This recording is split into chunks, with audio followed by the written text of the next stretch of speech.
are they and when are they? Well, where are they is that they live on the steppe, and that's the dark green bit on the map.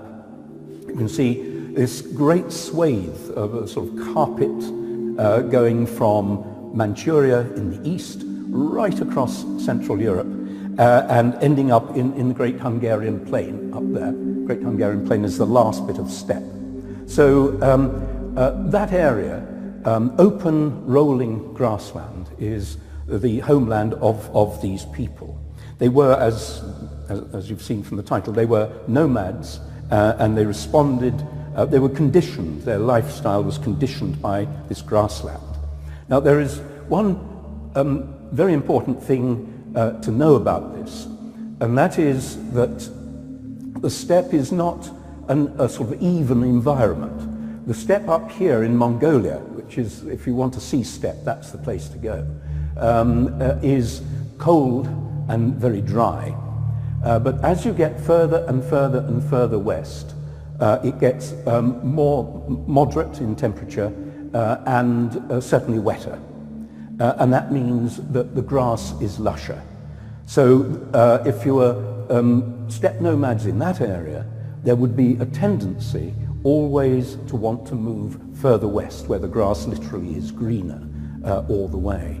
And that sets up what's called the steppe gradient, which encourages people to move and to move and to move. And the whole history of the Scythians and the Scythian-related peoples is of this movement, always from the east to the west, always ending up in the Great Hungarian Plain, which, as I say, is the last bit of steppe in the area.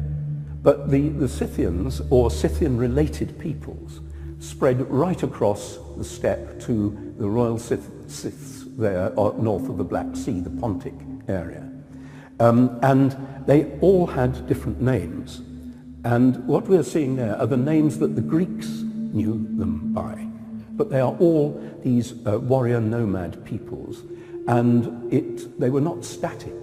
It was this constant movement, the constant flow of some breaking off and going great distances, setting themselves up in positions of power over the local natives, and then moving on again and again, really like a lot of dominoes falling the whole time as these movements continued.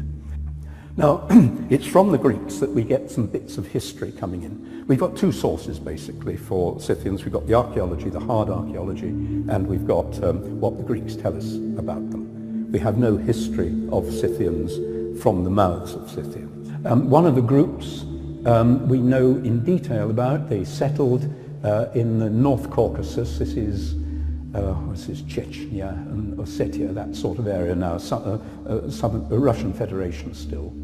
And they built their tombs, and then they did what all good warrior horsemen do: they raid. They find somewhere to raid. Where better than in Asia Minor, where the Assyrians were being beaten up by the Urartians. There's a big war going on here. So from their settlements, they would go out and take part in that war, sometimes on one side, sometimes on the other side. And some of these journeys may have taken a very short time. When the summer starts, you think it's a good time to go off raiding, so you go through the Caucasus and have a good time and get some loot and so on, and then go back.